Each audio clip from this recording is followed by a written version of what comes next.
Welcome to 360 Tamil. இன்னைக்கு இந்த வீடியோல ஒரு சூப்பரான வெப் சீரிஸோட எக்ஸ்பிளனேஷன் பத்தி தான் நம்ம பார்க்க போறோம். இந்த வெப் சீரிஸோட பேரு புலி மேக்கா அப்படின்றது.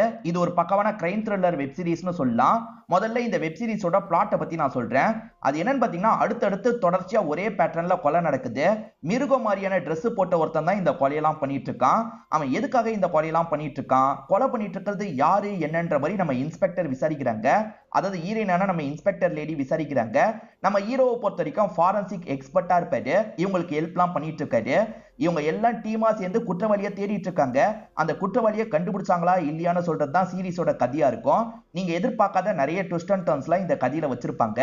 எக்ஸ்பிளனேஷனுக்குள்ள போறதுக்கு முன்னாடி ஒரு லைக்க போடுங்க. அது மூலியமா இந்த வீடியோ இன்னும் நிறைய பேர்கிட்ட கொண்டு போய் சேர்க்கப்படும். அதே மாதிரி ஐப் ஆப்ஷன் இருக்கு, அதுவும் பண்ணி விடுங்க. மேற்கொண்டு டைம் வேஸ்ட் பண்ணாம நம்ம நேரடியா எக்ஸ்பிளனேஷனுக்குள்ள போயிடலாம். சீரிஸோட ஸ்டார்டிங் சீனே ஒரு நியூஸை பத்தி சொல்றாங்க. அது என்னன்னு பாத்தீங்கன்னா, ஒரு பகுதியில அடுத்தடுத்து நிறைய கொலைகள் நடந்துட்டு இருக்கு. ரோட்ல படுத்துட்டு இருப்பாங்கல்ல, அவங்க மேல யாரோ கல்ல போட்டு சாவடிக்கிறாங்க. ஏறவரையும் 6 கொலைக்கு மேல நடந்துருச்சு போல. இப்போ ஒரு நபர் ஹோட்டல்ல சாப்பிட்டுட்டு இருக்கிறத நமக்கு காட்டுறாங்க. எவ்வளவு நேரம்ப்பா சாப்பிடுவ, சீக்கிரம் சாப்பிடுப்பா, கடையை சாத்தணும் அப்படின்ற மாதிரி இந்த ஓனர் பேசுறாரு. இந்த நபர் இருக்காருல, ஓனரை முறைச்சு ஒரு பார்வை பாக்குறாரு. சாப்பிட்டுட்டு இருக்கவரு கையை கழுவிடுறாரு. இப்ப காசெல்லாம் தந்துட்டு இங்க இருந்து கிளம்புறாரு. இவர் நடந்து வந்துட்டு இருக்கும் போது ஒருத்தங்க ரோட்ல படுத்துட்டு இருக்கிறத கவனிக்கிறாரு. இப்ப கொஞ்சம் குறுகுறுன்னு பாக்குறாரு. சுத்தி யாராவது கவனிக்கிறாங்களான்னு பாக்குறாரு. யாருமே இல்லைன்னு தெரிஞ்சோன்னா இந்த நபர் இருக்காரு பாத்தீங்களா, ஒரு கல் எடுக்கிறாரு. இவர் தான் கொலை பண்ணிட்டு இருக்க சைக்கோ போல. இப்ப பொறுமையா கல் எடுத்துட்டு பக்கத்துல வந்து கல்ல போடலாம்னு நினைக்கிறாரு. பார்த்தா இங்க படுத்துட்டு இருந்ததே நம்ம ஹீரோயினா இருப்பாங்க. நம்ம ஹீரோயின் போலீஸ் ஆபீசர், பேரு கிரண் அப்படின்றது. ஹீரோயின் இருக்காங்கல்ல, கன் பாயிண்ட்ல இந்த நபரை பிடிச்சிடுறாங்க. இந்த கில்லர் எதுக்காக இந்த கொலையெல்லாம் பண்ணான்றதை இவங்க எக்ஸ்பிளைன் பண்ண ஆரம்பிக்கிறாங்க. ஆக்சுவலா இந்த கில்லரோட அம்மா இருக்காங்கல்ல, பிச்சை எடுக்கிற வேலை தான் பண்ணிட்டு இருப்பாங்க. அது பையனுக்கு தெரியாம வெளியூர்ல படிக்க வச்சிருப்பாங்க. ஒரு நாள் பையனுக்கும் ஃப்ரெண்ட்ஸுக்கும் தெரிஞ்சிருக்கும். ஃப்ரெண்ட்ஸ் எல்லாருமே இவரை போட்டு பயங்கரமா கிண்டல் பண்ணியிருப்பாங்க. இந்த கோவத்துல அன்னைக்கு நைட்டே அம்மாவோட கதையை முடிச்சிருப்பாரு. ஒரு கோவத்துல தான் இந்த கொலையை பண்ணிருப்பாரு. ஆனா அதுக்கப்புறமா இவரோட மனநிலை நார்மலா மாறி இருக்காது. அதனால தான் ரோட்ல படுத்துட்டு இருக்க நிறைய பேரை சாவடிச்சிருப்பாரு. இவர் தான் சாவடிக்கிறாருன்னு ஓரளவுக்கு இவங்க கண்டுபிடிச்சிருப்பாங்க. அதனால தான் பிளான் பண்ணி இவரை லாக் பண்ணியிருப்பாங்க. இதுதான் நடந்தது அப்படின்ற மாதிரி மீடியா கிட்ட சொல்லிட்டு இருக்காங்க. இப்போ ஒரு இன்ஸ்பெக்டரை நமக்கு காட்டுறாங்க. இவர் வேலையை முடிச்சுட்டு வீட்டுக்கு கிளம்பலாம்னு நினைக்கிறாரு. ஆக்சுவலா இவரை வீட்டுல விடுற நபருக்கு இன்னைக்கு வீட்டுல வேலை இருக்கும். பையனோட பர்த்டே சீக்கிரமா போகணும்னு கேட்டிருப்பாரு. உன் பையன் பர்த்டேன்னு சொன்னல, இந்த காசுன்ற மாதிரி கொஞ்சம் காசை தராரு. சரி, ஒன்னும் பிரச்சனை இல்ல, லோக்கல் ரயில்வே ஸ்டேஷன்ல உங்களை டிராப் பண்ணிடுறேன்னு சொல்லிட்டாரு. சரி ஓகே விட்டுரு அப்படின்ற மாதிரி இந்த இன்ஸ்பெக்டர் ஏறி உட்கார்றாரு. இப்ப அவருமே டிராப் பண்ணிட்டு கிளம்பிடுறாரு. இப்ப இன்ஸ்பெக்டர் இருக்கார்ல, ட்ரெயின் ஏறலான்ற மாதிரி வெயிட் பண்ணிட்டு இருக்காரு. அப்படி வெயிட் பண்ணிட்டு இருக்கும் போது ஒய்ஃபுக்கு கால் பண்ணி பேசுறாரு. என்ன செஞ்சிருக்கன்னு கேக்குறாரு. முட்டைன்னு சொல்றாங்க. எப்ப பாரு முட்டை தான் செய்வியா அப்படின்ற மாதிரி இவருமே புலம்பிட்டு இருக்காரு. சரி, ட்ரெயின் வர வரைக்கும் ஏதாவது வீடியோ பார்ப்போன்ற மாதிரி இவர் எடுத்து பார்த்துட்டு இருக்காரு. அப்பதான் மாஸ்க் போட்ட மாதிரி ஒரு நபர் இவரை கண்காணிக்கிறத நமக்கு காட்டுறாங்க. அந்த நபர் இருக்கான்ல, பொறுமையா இவருக்கு பின்னாடி வந்துட்டு இருக்கான். இவர் மும்மரமா செல்ல பார்த்துட்டு இருக்கும் போது ட்ரெயின் வரும்போது இவன் தள்ளி விடுறான். அதாவது வந்துட்டு இருக்க ட்ரெயின்ல இவரை தள்ளி விடுறான். இவர் கொடூரமா இந்த இடத்துல இறந்து போயிடுறாரு. யூடியூப்ல ஜோசியம் மாதிரி சொல்லுவாங்க பாத்தீங்களா, அந்த மாதிரி ஒருத்தர் சொல்ற ஜோசியத்தை நிறைய பேர் பார்த்துட்டு இருக்காங்க. இன்னைக்கு எந்தெந்த ராசியை சேர்ந்தவங்களுக்கு நல்லது நடக்கும் அப்படின்ற மாதிரிலாம் இவர் சொல்லிட்டு இருக்காரு. கிரனோட பேரண்ட்ஸும் இதை பாக்குற மாதிரி நமக்கு காட்டுறாங்க. கிரனுக்கு கூடிய சீக்கிரத்துல கல்யாணம் பண்ணும் அப்படின்ற மாதிரி ஆசைப்படுறாங்க. அதுக்காக தான் இவர் சொல்ற எல்லாத்தையும் மும்முரமா கேட்கறாங்க. இப்போ அந்த ஜோஷியரை நமக்கு காட்டுறாங்க. அவரை பொறுத்த வரைக்கும் 2 பசங்க இருக்காங்க. கர்ணான்னு மூத்த பையன் இருப்பாரு, அவர் வெளிநாட்டுல இருக்காரு. சின்ன பையனோட பேரு பிரபாகர் அப்படின்றது. கர்ணா கல்யாணம் பண்ணிக்க மாட்டேன்ற மாதிரி சொல்லிட்டு இருக்காரு. சரி, 2வது பையனுக்காவது சீக்கிரமா கல்யாணம் பண்ணி வைக்கணும்ன்ற மாதிரி பாட்டி சொல்லியிருப்பாங்க. அதனால இவர் இருக்காருல, அதுக்காக ஒருத்தங்க கிட்ட பேசியிருக்காரு. இப்ப அவங்க இருக்காங்கல்ல, பையனை பார்த்து பேசுறதுக்காக ரயில்வே ஸ்டேஷனுக்கு வந்து இறங்குறாங்க. சார், அங்கதான் பையன் இருக்கான், அங்க வச்சே பையனை பாத்துருங்க அப்படின்ற மாதிரி இந்த ஜோஷியர் சொல்லிட்டு இருக்காரு. ஆக்சுவலா நம்ம ஹீரோ இருக்காருல, ஃபாரன்சிக் எக்ஸ்பர்ட்டா இருப்பாரு. ட்ரெயின் கிட்ட ஆக்சிடென்ட் நடந்தது பாத்தீங்களா, அந்த இடத்துல செக் பண்றதுக்காக தான் வந்திருக்காரு. அங்க பிளாக் ட்ரெஸ் போட்டிருக்கவன் தான் என்னோட பையன், அங்க பார்த்து பேசிக்கோங்க அப்படின்ற மாதிரிலாம் ஜோஷியர் சொல்றாரு. சரின்ற மாதிரி வந்திருக்க அப்பவும் இந்த இடத்துல ஏத்துக்கிறாரு. பிரபாகர் ஏதாவது சாம்பிள் கிடைக்குமா அப்படின்ற மாதிரிலாம் செக் பண்ணிட்டு இருக்காரு. இப்ப அப்பா இருக்காருல, அதுதான் பையனை பொண்ணு கிட்ட காட்டுறாரு. பொண்ணுக்கு பார்த்தோன்னே பையனை ரொம்ப பிடிச்சிருது. இப்ப ஜோஷியர் இருக்காரு பாத்தீங்களா, இவரோட பையன் கிட்ட இந்த விஷயத்தெல்லாம் சொல்லிடுறாரு. ஏன்பா இங்கெல்லாம் அனுப்புனீங்க அப்படின்ற மாதிரி பையன் கோவப்படுறாரு. அதுக்கப்புறம் பையனும் நின்னுட்டு இருக்கவங்கள கவனிக்கிறாரு. இதுதான் பொண்ணுன்றது இவருக்கு தெரிஞ்சிருது. ஆனா இவருக்கு பொண்ணை பார்த்தோன்னா பிடிக்க மாட்டேங்குது. அப்பா பொண்ணு கொஞ்சம் குண்டா இருக்கா அப்படின்ற மாதிரி சொல்லிட்டாரு. டே கல்யாணத்துக்கு அப்புறம் குண்டாயிட்டா என்ன பண்ணுவ, அப்ப விட்டா போயிடுவ அப்படின்ற மாதிரி கேக்குறாரு. அப்பா கல்யாணம் வரைக்குமாவது ஒல்லியா இருப்பால, அந்த மாதிரி பொண்ணை பாருங்கப்பான்னு சொல்லிட்டாரு. இப்ப என்ன பிடிக்கல அவ்வளவுதானே, நான் பேசிக்கிறேன்ற மாதிரி அப்பா சொல்லிட்டாரு. இப்ப அப்பா இருக்காருல, என் பையனுக்கு ரொம்ப பிடிச்சிருக்குன்ற மாதிரி பேசுறாரு. அப்ப கல்யாணத்தை எப்போ வச்சுக்கலாம் அப்படின்ற மாதிரி பொண்ணோட அப்பா கேக்குறாரு. அங்கதான் ஒரு பிரச்சனை இருக்கு, 2 வருஷம் கழிச்சு கல்யாணம் பண்ணிக்கிறேன்னு சொல்றான், உங்களுக்கு ஓகேவான்னு கேக்குறாரு. சார் 2 வருஷம்லாம் வெயிட் பண்ண முடியாது சார், நீங்க வேற சம்பந்தம் பாத்துக்கோங்கன்ற மாதிரி பொண்ணோட அப்பா சொல்லிடுறாரு. இப்ப ஏசிபி இந்த ஸ்பாட்டுக்கு வந்துடுறாரு. என்ன நடந்தது அப்படின்ற மாதிரி கேக்குறாரு. சார் எப்பவுமே ட்ரெயின்ல தான் சார் போவாரு, அப்படி போறதுக்காக வெயிட் பண்ணும்போது தெரியாதனமா ஸ்லிப் ஆகி விழுந்துட்டாரு போல அப்படின்ற மாதிரி சொல்லிட்டாங்க. ஆக்சிடென்டா இருக்க தான் வாய்ப்பு இருக்குன்னு சொல்லிட்டாங்க. ஆனா ஏசிபி பக்கத்துல ஒரு சிசிடிவி இருக்கிறத பாக்குறாரு. அந்த சிசிடிவியை செக் பண்ணுங்க அப்படின்ற மாதிரிலாம் சொல்றாரு. நம்ம ஹீரோ கிடைச்ச சாம்பிள் எல்லாத்தையும் கலெக்ட் பண்ணி வச்சிருந்தாரு பாத்தீங்களா, துணி மாதிரி ஒண்ணு கிடைக்குது. அதாவது அந்த கொலை பண்ணவன் ஒரு Dress போட்டிருந்தான் பாத்தீங்களா, அதுல இருக்க துணி தான் இவருக்கு கிடைக்குது. அதே துணி வேற ஒரு கேஸ்லயும் கிடைச்சிருக்கும் போல. இது ரெண்டுத்தையும் கம்பேர் பண்ணி ஹீரோ இந்த இடத்துல பயங்கரமா ஷாக்லாம் ஆயிட்டு இருக்காரு. இப்ப போலீஸுங்க டிஸ்கஸ் பண்றதை நமக்கு காட்டுறாங்க. ஃபுட்டேஜ் எடுங்கன்னு சொன்னாரு பாத்தீங்களா, அங்க ஃபுட்டேஜ் கிடைச்சிருக்கும். அதை போட்டு பாக்குறாங்க. அப்படி பார்க்கும்போது தான் ஒரு நபர் பின்னாடி இருந்து தள்ளி விட்டுருக்கான்னு தெரிய வருது. சோ இது கண்டிப்பா கொலை, எதுக்காக கொலை பண்ணான்ற மாதிரி யோசிக்கிறாங்க. அப்ப ஹீரோ பேசணும்ன்ற மாதிரி இந்த இடத்துக்கு வந்திருக்காரு. சரி இது கொலையா இருக்க தான் வாய்ப்பு இருக்குன்ற மாதிரி சொல்லிட்டாரு. எதை வச்சு அந்த முடிவுக்கு வந்தீங்கன்ற மாதிரி ஏசிபி கேக்குறாரு. எவனோ ஒருத்தன் தள்ளி விட்டுருக்கான், அப்ப அவர் அந்த துணியை பிடிச்சிருக்காரு சார், கையில துணி சாம்பிள் கிடைச்சது அப்படின்ற மாதிரிலாம் இவர் சொல்லிட்டாரு. இதே சாம்பிள் வேற ஒரு கேஸ்லயும் கிடைச்சிருக்கு. இதுக்கு முன்னாடி கொல்லப்பட்டவர் எஸ்ஐ, ஒரு பாலத்துக்கு பக்கத்துல தான் அவர் இறந்து போயிட்டு இருந்தாரு, அவருக்கு பக்கத்துலயே இந்த துணி கிடைச்சது அப்படின்ற மாதிரிலாம் சொல்லிட்டாரு. சோ அடுத்தடுத்து 2 கொலை நடந்திருக்கு. அந்த 2 கொலையிலயும் ஒரு கொலைகாரன் சம்பந்தப்பட்டிருக்கான்றது உங்களுக்கு தெரியுது. அப்ப சீரியல் கில்லிங்கா அப்படின்ற மாதிரிலாம் யோசிக்கிறாங்க. கிரணை பொறுத்த வரைக்கும் வேற ஸ்டேட்ல தான் ஆபீசரா இருப்பாங்க. இப்ப கிரண் இருக்காங்கல்ல, சாமி மாதிரி டான்ஸ்லாம் ஆடிக்கிட்டே வந்துட்டு இருக்காங்க. ஒரு குரூப்பை பிடிக்கிறதுக்காக தான் இந்த மாதிரி இவங்க டிராமா பண்றாங்க. அந்த குரூப் எல்லாருமே கொஞ்சம் அசர்றாங்கல்ல, அந்த கேப்ல இவங்க சட்டுன்னு அட்டாக் பண்ண ஆரம்பிச்சிடுறாங்க. இப்ப உள்ள செக் பண்ணோம் அப்படின்ற மாதிரி டீமோட வந்துட்டு இருக்காங்க. இவனுங்க தான் சின்ன சின்ன பொண்ணுங்களெல்லாம் கடத்தி வச்சிருக்காங்கன்றது இவங்களுக்கு தெரிய வந்திருக்கும். ஒரு ஸ்டேஜ்ல அந்த பொண்ணுங்களெல்லாம் எங்க லாக் பண்ணி வச்சிருக்காங்க அப்படின்றதை இவங்க கண்டுபிடிச்சிடுறாங்க. டீம் கிட்ட இவங்களை பாத்துக்கோங்கன்ற மாதிரி சொல்றாங்க. மத்தவங்களை பிடிக்கணும்ன்ற மாதிரி ஓடுறாங்க. ஆனா சிலர் மட்டும் இந்த இடத்துல இருந்து தப்பிச்சிடுறாங்க. ச்சே தப்பிச்சிட்டாங்களே அப்படின்ற மாதிரி இவங்களுமே ஃபீல் பண்றாங்க. இப்ப மீடியாட்களும் இந்த இடத்துக்கு வந்து கவர் பண்ணிட்டு இருக்காங்க. இவங்களுமே போட்டு இந்த வேஷத்தெல்லாம் கலைச்சிட்டு இருக்காங்க. அப்பதான் ஏசிபி கிட்ட இருந்து இவங்களுக்கு கால் வருது. சூப்பர்மா அப்படின்ற மாதிரி பாராட்டிட்டு இருக்காரு. நீங்க காரணம் இல்லாம கால் பண்ண மாட்டீங்களே, என்ன விஷயம்ன்ற மாதிரி கேக்குறாங்க. இவருமே விஷயத்தை சொல்லிடலாம்னு நினைக்கிறாரு. நீ திரும்பி இந்த ஸ்டேட்டுக்கு வரணுமா, ஏன்னா திரும்பி இந்த இடத்துல சீரியல் கில்லிங் ஆரம்பிச்சிருச்சுன்னு எனக்கு சந்தேகமா இருக்கு, நீ வந்தா நல்லா இருக்கும்னு சொல்லிட்டாரு. சார் நான் இங்க வந்தே 1 மாசம் தான் ஆகுதுன்னு சொல்றாங்க. எனக்கும் தெரியுது கிரண், நீ வந்தா நல்லா இருக்கும், உன் முடிவு தானே சொல்லிட்டாரு. சரி சார் நான் வரேன்னு ஏத்துக்கிறாங்க. இப்ப ரவின்னு ஒருத்தரை காட்டுறாங்க. இவர் ஒய்ஃப் கிட்டயும் பசங்க கிட்டயும் நம்ம டூருக்கு போக போறோம்னு சொல்லிட்டாரு. அவங்க எல்லாருமே பயங்கரமா சந்தோஷப்படுறாங்க. என்ன கொஞ்ச நேரம் ஃப்ரீயா விடுங்கன்ற மாதிரி ரவி இருக்கார்ல, இவருக்குன்னு ஒரு ரூம் வச்சிருப்பாரு. இவர் அந்த கீயை போட்டு ரூம்குள்ள வந்துடுறாரு. அந்த ரூம்ல பார்த்தா போட்டோ எல்லாம் ஒட்டி வச்சிருக்காரு. யாரு போட்டோ ஒட்டி வச்சிருக்காருன்னா ஃபர்ஸ்ட் இறந்த நபரையும் செகண்ட் இறந்த நபரையும் ஒட்டி வச்சிருக்காரு. அவங்க போட்டோவை இப்ப அடிக்கலாம் செஞ்சுட்டு இருக்காரு. சாவுங்கடா அப்படின்ற மாதிரிலாம் போட்டோவை பார்த்து சொல்லிட்டு இருக்காரு. இவர் தான் சாவடிச்சாரா என்னன்றது தெரியல. இப்ப கர்ணாவை காட்டுறாங்க, அதாவது ஹீரோவோட அண்ணனை காட்டுறாங்க. இவர் ஸ்வேதான்னு ஒருத்தங்களை லவ் பண்ணிட்டு இருக்காரு. அவங்க கூட தான் இவர் ஏர்போர்ட்டுக்கு வராரு. இவங்க 2 பேருமே சேர்ந்த மாதிரி கிளம்பிட்டு இருக்காங்க. ஆக்சுவலா சுத்தமா கர்ணா இந்த ஃபேமிலி கூட டச்ல இல்லன்னு தெரிய வருது. இப்ப ஹீரோ வேலைக்கு கிளம்பிட்டு இருக்காரு. அப்ப அப்பா இருக்காருல, சில ரிச்சுவல்லாம் பண்ணிட்டு போன்ற மாதிரி சொல்லிட்டாரு. இவர் ஜாதகத்துல இன்னும் 2 மாசத்துல கல்யாணம் ஆக போகுதுன்ற மாதிரி இருக்கும். அது கெட்டு போயிடக்கூடாதுன்றதுக்காக தான் இந்த ரிச்சுவல்லாம் பண்ண வைக்கிறாரு. நம்ம ஹீரோவும் சலிப்பா இந்த விஷயத்தெல்லாம் பண்ணிட்டு கிளம்புறாரு. ஹீரோவோட ஃப்ரெண்ட் இது எல்லாத்தையும் பார்த்திருப்பாரு. மத்தவங்க கிட்ட சொல்லி சிரிச்சிட்டு இருக்காரு. ஹீரோக்கு இதை பார்க்கும்போது கோவம் வருது. இப்ப அப்பா கிட்ட இருந்து ஹீரோக்கு கால் வருது. வேற ஒரு ஃபேமிலி கிட்ட உன்னை பத்தி பேசினேன், பொண்ணு பாக்குறதுக்காக வரப்போறான்ற மாதிரி அப்பா சொல்லிட்டாரு. இங்கெல்லாம் வேணாமே அப்படின்ற மாதிரி ஹீரோ சொல்லிட்டாரு. இல்ல நான் அனுப்பி வச்சுட்டேன் அப்படின்ற மாதிரி அப்பா சொல்லிட்டாரு. அப்படியே கட் பண்ணி கிரண் இப்பதான் வந்த மாதிரி நமக்கு காட்டுறாங்க. ஆக்சுவலா ஃபாரன்சிக் எக்ஸ்பர்ட் தான் இந்த விஷயத்த சொன்னாரு, நீ அவரை பார்த்து பேசு, அவர் பேரு பிரபாகர் அப்படின்ற மாதிரிலாம் ஏசிபி சொல்லிட்டாரு. இவங்களுமே பிரபாகரை தேடி வந்துட்டு இருக்காங்க. என்ன நம்மள ஒருத்தி தேடிட்டு இருக்கா அப்படின்ற மாதிரி இவர் கவனிக்கிறாரு. அதே மாதிரி பார்த்தோன்னே இவருக்கு ரொம்ப பிடிச்சிருது. இதான் அப்பா அனுப்பின பொண்ணு போலன்ற மாதிரி இவரும் வெளியே வராரு. எதனால கஃபேல போய் பேசிக்கலான்ற மாதிரி கஃபேக்கு கூட்டு வந்துடுறாரு.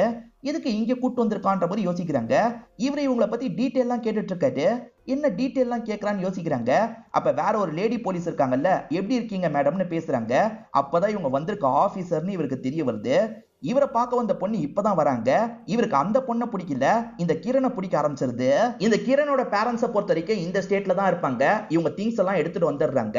இப்ப கிரணோட பேரண்ட்ஸ் இருக்காங்கல்ல, ஏதாவது பையனை பாத்தியான்னு கேக்குறாங்க. ஆமா ஒருத்தனை பார்த்தேன், எதுக்காக கேக்குறீங்கன்ற மாதிரி கேக்குறாங்க. இல்லம்மா அந்த பையன் தான் உன்னோட ஜோடின்ற மாதிரி பேரண்ட்ஸ் சொல்றாங்க.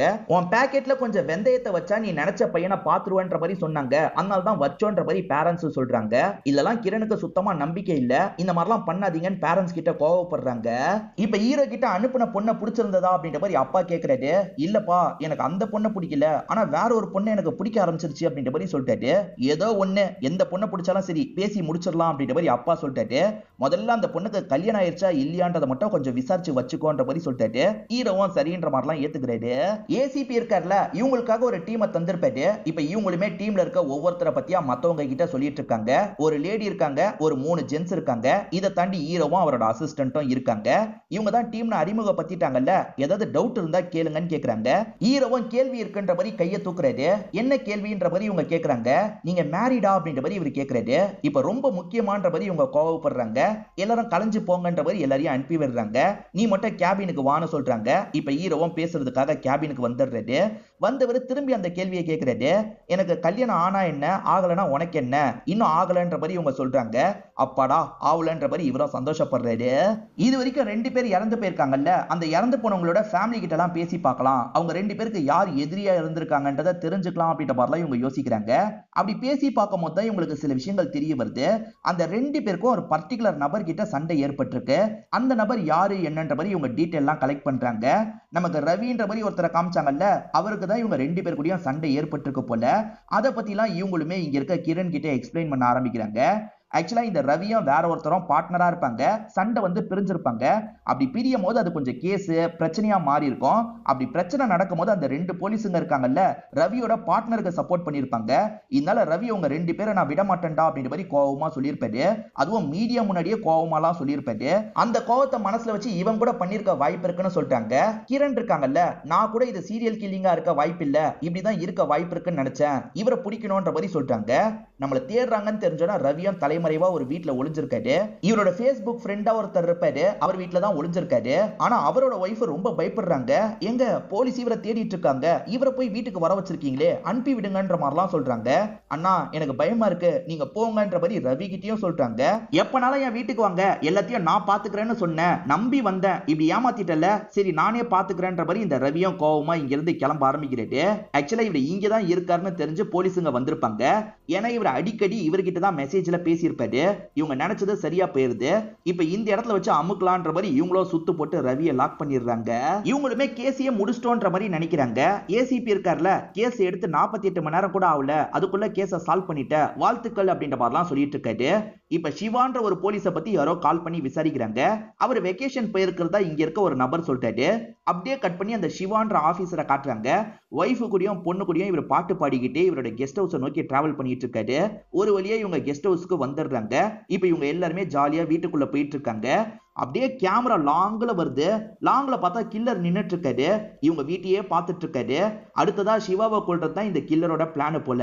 இப்ப ஹீரோவோட அண்ணன் கர்ணாவை காட்டுறாங்க. இவருக்கு பேரண்ட்ஸ் எல்லாம் இருக்காங்கல்ல, ஆனா ஆக்சிடென்ட்ல இறந்து போயிட்டாங்கன்ற மாதிரி ஸ்வேதா கிட்ட இவர் சொல்லிட்டாரு. எதுக்காக இந்த மாதிரி போயெல்லாம் சொல்றாருன்னு தெரியல. இப்போ ஒரு சிக்னல்ல தான் இவங்க கார் நின்னுட்டு இருக்கு. கொஞ்சம் தள்ளி வந்தா அந்த இடத்துல ஹீரோவோட பேரண்ட்ஸ் எல்லாம் கார்ல உட்காந்துட்டு இருக்காங்க. அப்பா பையன் உட்காந்துட்டு இருக்கிறத கவனிக்கல. ஆனா அம்மா எதர்ச்சியா திரும்பும் போது கர்ணாவை பாத்துடுறாங்க. கர்ணா வெளிநாட்டுல இருக்கிறதா நினைச்சிருப்பாங்க. இவன் எப்ப இந்த இடத்துக்கு வந்தான், எதுக்காக நம்ம கிட்ட சொல்லன்ற மாதிரிலாம் ஃபீல் பண்ணிட்டு இருக்காங்க. நீ முதல்ல பார்த்தல அந்த பையன் தான் உன்னோட ஜோடி அப்படின்ற மாதிரி அம்மா சொல்றாங்க. அம்மா ஜாதகம் ஜோசியத்தெல்லாம் நான் நம்ப மாட்டேன், சும்மா இருங்கன்ற மாதிரி இவங்க கோவப்பட்டு இருக்காங்க. அப்பதான் ஹீரோவோட அப்பா இந்த இடத்துக்கு வந்திருக்காரு. நீங்க எங்க வீட்டுக்கு வந்திருக்கீங்கன்னா நம்பவே முடியலன்ற மாதிரி கிரணோட பேரண்ட்ஸ் இருக்காங்கல்ல, ஹீரோவோட அப்பாவை வெல்கம் பண்ணிட்டு இருக்காங்க. என் பையனுக்கு உங்க பொண்ணை பிடிச்சிருக்குன்னு சொன்னா, அதனாலதான் பேசி முடிக்கிறதுக்காக வந்தன்ற மாதிரிலாம் சொல்லிட்டாரு. பேரண்ட்ஸ் ரொம்ப சந்தோஷமா பேசுறாங்க.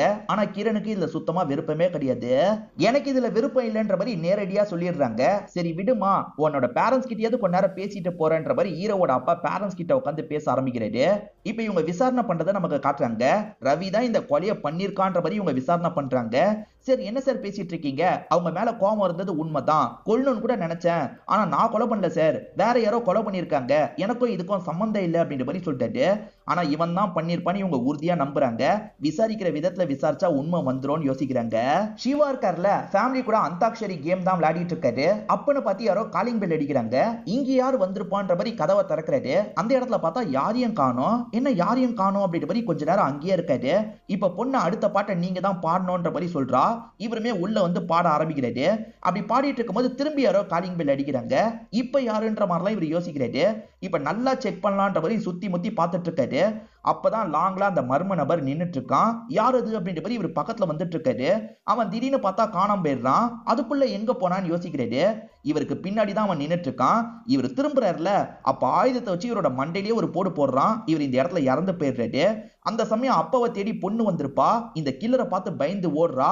ஒரு இடத்துல தடுக்கி கீழே விழுந்துடுறா. இந்த அம்மாவும் பொண்ணோட சவுண்ட் கேட்டு வெளியே வர ஆரம்பிக்கிறாங்க. அப்படியே கட் பண்ணி காலையில போலீஸ்லாம் வந்த மாதிரி காட்டுறாங்க. ஏதாவது சாம்பிள் கிடைக்குமா அப்படின்ற மாதிரி கலெக்ட் பண்ணிட்டு இருக்காங்க. இப்ப ஏசிபி இந்த இடத்துக்கு வந்துடுறாரு. என்னாச்சு அப்படின்ற மாதிரி விசாரிக்கிறாரு. இவங்களுமே நடந்த விஷயத்தை பத்தி சொல்றாங்க. அந்த சின்ன பொண்ணு கில்லரை பார்த்திருக்கா போல சார். ஓடி வரும்போது வயர் தடுக்கி இந்த இடத்துல இடிச்சிருக்கா. கண்ணு கொஞ்சம் டேமேஜ் ஆயிருக்கு. அம்மா இப்ப ஹாஸ்பிட்டல்ல தான் இருக்காங்க அப்படின்ற மாதிரிலாம் சொல்லிட்டு இருக்காரு. மூணாவது இறந்து போயிருக்கிறதும் ஒரு போலீஸ்ல, என்ன போலீஸா இறந்து போயிட்டு இருக்காங்க அப்படின்ற மாதிரி இவர் யோசிக்கிறாரு. அப்பதான் ஒரு நபர் நான் பார்த்தன்ற மாதிரி சொல்லிட்டாரு. என்ன பார்த்த, தெளிவா சொல்லுன்ற மாதிரி கேட்கிறாங்க. அந்த நபர் நைட்டு ஒதுங்கிறதுக்காக வந்திருப்பாரு. அப்பதான் ஒருத்தன் நடந்து போனதை பார்த்திருப்பாரு. நடந்து போனவன் எப்படி இருந்தான், இப்படி இருந்தானா அப்படின்ற மாதிரி இவங்க ஏற்கனவே வச்சிருக்க வீடியோவை காட்டுறாங்க. அந்த ரயில்வே ஸ்டேஷன் வீடியோவை காட்டுறாங்க. பாக்குற இவரு ஆமான்ற மாதிரி சொல்லிட்டாரு. இப்ப ஏசிபி கிரணுக்கு கால் பண்ணிட்டாரு. அந்த ரவி இந்த விஷயத்த பண்ணலன்னு சொல்லிட்டாரு. சரி எனக்கு கொஞ்சம் டைம் தாங்க, அவனை ஒத்துக்க வைக்கிறேன்ற மாதிரி சொல்றாங்க. நான் தான் சொல்றேன்லம்மா, அவன் இந்த விஷயத்த பண்ணல, ஏன்னா மூணாவது கொலை நடந்துருச்சு அப்படின்ற மாதிரி எக்ஸ்பிளைன் பண்ணிட்டாரு. இப்ப வந்த இவங்க இருக்காங்கல்ல, இவன் இந்த கொலையை பண்ணல, அனுப்பி விடுங்கன்ற மாதிரி சொல்றாங்க. ஆளுங்களும் இவனை அனுப்பி வச்சிடுறாங்க. இப்ப மூணாவது கொலை நடந்ததை பத்தி டீம் கிட்டே இவங்க சொல்றாங்க. ஆக்சுவலா போலீஸ்ல லெவல்லாம் இருக்கும்ல, முதல்ல எஸ்ஐ, அதுக்கப்புறம் சிஐஏ, அதை தாண்டி ஒரு லெவல் இருக்கும் பாத்தீங்களா, அந்த ஆபீசர் தான் இப்ப கொல்லப்பட்டிருக்காரு. அப்ப கொலைகாரன் போலீஸை மட்டும் டார்கெட் பண்றான். எதுக்காக போலீஸை மட்டும் டார்கெட் பண்றான், என்ன நோக்கமா இருக்கும் அப்படின்ற மாதிரிலாம் இவங்க யோசிக்கிறாங்க. இப்ப வீட்டுக்கு வந்த ஹீரோ சாப்பிடலாம் நினைக்கிறாரு. அப்பதான் அம்மா சோகமா உட்காந்துட்டு இருக்கிறது இவருக்கு தெரியுது. இப்ப வெளியே வந்து அம்மா கிட்ட என்னாச்சு ஏதாச்சுன்ற மாதிரி கேட்கிறாரு. கர்ணா ரொம்ப நாளா இவங்களை அவாய்ட் பண்ணிட்டு இருக்காருல, அதை நினைச்சு அம்மா ஃபீல் பண்றாங்க. அதே மாதிரி அம்மா பார்த்தாங்கல்ல, அதை பத்தி சொல்றாங்க. ஏன்டா கர்ணா இப்படி பண்றான், கஷ்டமா இருக்குன்ற மாதிரிலாம் சொல்றாங்க. கவலைப்படாதீங்கம்மா, கர்ணா எங்க இருந்தாலும் கண்டுபிடிச்சு நான் பேசுறேன்ற மாதிரி சொல்லிட்டாரு. சரி ஓகேன்ற மாதிரி அம்மா ஏத்துக்கிறாங்க. ஆக்சுவலா அண்ணன் எங்க இருக்காருன்னு தம்பிக்கு கூட தெரியல. அந்த அளவுக்கு தான் இவங்க கிட்ட டிஸ்டன்ஸ் மெயின்டைன் பண்றாரு போல. இப்ப இவருமே தேடலாம் செய்யறாரு. அப்படி தேடும் போது அண்ணன் ஒரு கம்பெனில பெரிய போஸ்டிங்ல ஒர்க் பண்றது இவருக்கு தெரிய வருது. அந்த இடத்துல போய் அண்ணனை பாத்துக்கலாம் அப்படின்ற மாதிரி இவர் யோசிக்கிறாரு. மறுநாள் அந்த கம்பெனில அண்ணனை பார்த்து பேசுறதுக்காக வந்துடுறாரு. இவர் வந்திருக்காருன்னு தெரிஞ்சோன்னா வாசல்லயே அனுப்பி விடுங்கன்ற மாதிரி அண்ணா சொல்லியிருப்பாரு. அதை மீறியே இவர் உள்ள வந்துடுறாரு. கர்ணா எதுக்காகடா இந்த மாதிரிலாம் பண்ணிட்டு இருக்கன்ற மாதிரி ஹீரோ கேட்கிறாரு. கர்ணாவும் காரணத்தை சொல்ல ஆரம்பிக்கிறாரு. ஆக்சுவலா இவர் சின்ன பையனா இருக்கும் போது எல்லாருமே இவரை கிண்டல் பண்ணிக்கிட்டே இருப்பாங்க. அப்ப ஜோஷிய வேலை பாக்குறாருல, அதை சொல்லி தான் கிண்டல் பண்ணிட்டு இருப்பாங்க. அதனால தான் வேலைக்கு போனோம்னு நினைச்சேன், இப்ப வேலைக்கு நிம்மதியா இருக்கேன், என்ன விட்டுரு அப்படின்ற மாதிரிலாம் பேசிட்டு இருக்காரு. அப்ப குடும்பமே வேணான்னு முடிவு பண்ணிட்டியா அப்படின்ற மாதிரி ஹீரோ கேட்கிறாரு. இப்பயே நான் எனக்கு தெரிஞ்சவங்க கிட்ட எல்லாம் என்னோட ஃபேமிலி ஆக்சிடென்ட்ல இறந்து போயிட்டாங்கன்னு தான் சொல்லி வச்சிருக்கேன், அப்படிதான் இருக்கணும்னு நான் விரும்புறேன்ற மாதிரிலாம் சொல்லிட்டாரு. இதை கேட்கிற ஹீரோக்கு பயங்கரமா கோவம் வருது. அப்பாவோட தொழிலை வச்சு கிண்டல் பண்றதா சொல்றல்ல, அந்த தொழில் பண்ணி தாண்டா ஒன்னையும் என்னையும் படிக்க வச்சாரு, எப்படா உன்னால இப்படி பேச முடியுது அப்படின்ற மாதிரிலாம் கேட்கிறாரு. அதுக்கு அண்ணன் இருக்காருல, என்ன படிக்க வைக்கிறதுக்கு எவ்வளவு செலவு பண்ணியிருந்தாலும் சரி, அதை விட 5 மடங்கு நான் தந்துடுறேன்ற மாதிரி சொல்றாரு. இதை கேட்கிற ஹீரோக்கு கோபம் தான் வருது. மேற்கொண்டு அண்ணன் கிட்ட பேசாம இங்க இருந்து சோகமா கிளம்ப ஆரம்பிச்சிடுறாரு. கிரண் பேரண்ட்ஸை பொறுத்த வரைக்கும் கிரணுக்கு சீக்கிரமா கல்யாணம் பண்ணணும்னு நினைச்சாங்க பாத்தீங்களா, உனக்கு பிரபாகர் தாமா கரெக்டான ஜோடி, கல்யாணம் பண்ணிக்கோ அப்படின்ற மாதிரி கேட்கறாங்க. சொன்னா புரிஞ்சுக்கோங்க, எனக்கு இப்ப கல்யாணம் எல்லாம் தேவையில்லை அப்படின்ற மாதிரி பொண்ணு சொல்றாங்க. நீ வேணான்னு சொன்னாலும் சரி, கண்டிப்பா அந்த டேட்டுக்குள்ள கல்யாணம் நடக்கும்ன்ற மாதிரி பேரண்ட்ஸ் சொல்றாங்க. அதெல்லாம் நடக்கிறப்ப பாத்துக்கலாம் அப்படின்ற மாதிரி இவங்களுமே ஜாகிங்காக வெளியே வந்துடுறாங்க. இவங்க வீட்டுல இருக்க கார்ட்ஸ் இருக்காங்கல்ல, கூட வரேன்ற மாதிரி சொல்லிட்டாங்க. இல்ல நான் தனியாவே போய்ப்பேன் அப்படின்ற மாதிரி இவங்க மட்டும் ஜாகிங்காக ஓடுறாங்க.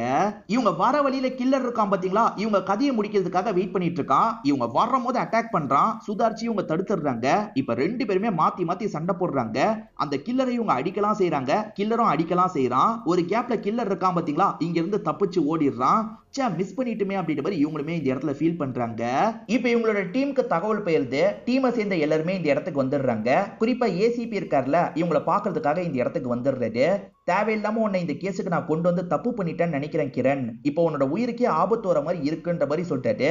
சார் நான் பார்க்காத கேஸா, இதெல்லாம் ஒன்றும் பிரச்சனை இல்லை சார் அப்படின்ற மாதிரி சொல்றாங்க. பேரண்ட்ஸுமே என்னோட பொண்ணு தைரியமா இதெல்லாம் ஃபேஸ் பண்ணுவா, இதை நினைச்சுலாம் நீங்க கவலைப்படாதீங்கன்ற மாதிரி சொல்லிட்டு இருக்காங்க. அந்த குற்றவாளி இப்ப தப்புச்சிட்டான், ஆனா சீக்கிரமே என்கிட்ட மாட்டுவான்ற மாதிரிலாம் இவங்க சொல்லிட்டு இருக்காங்க. அப்பதான் இவங்களோட அசிஸ்டன்ட் ஒருத்தர் இருக்காரு பாத்தீங்களா, மேடம் அவன் ஆயுதத்தை விட்டு போயிருக்கான், இதுதான் அந்த ஆயுதம் அப்படின்ற மாதிரிலாம் காட்டுறாரு. இதுல ஏதாவது கிடைக்குமா அப்படின்றத செக் பண்ணுங்கன்ற மாதிரி இவங்க சொல்றாங்க. கிரனோட டீம்ல இருக்க ஒருத்தர் வீட்டுல கல்யாணமா இருக்கும். அந்த ஃபங்க்ஷனுக்காக எல்லாருமே ஒவ்வொருத்தரா வந்துட்டு இருக்காங்க. ஆக்சுவலா அந்த ஃபங்க்ஷன்ல ஒருத்தர் ரொம்ப மோசமா பாடிட்டு இருக்காரு. இப்ப இந்த இடத்துக்கு வந்த ஏசிபி இருக்காருல, எல்லாம் நல்லா பண்ணிருக்க, இவனை ஏன் பாட வச்ச, இவன் பாடுறது கேட்கும் போது காதெல்லாம் கூசுது அப்படின்ற மாதிரி சொல்லிட்டாரு.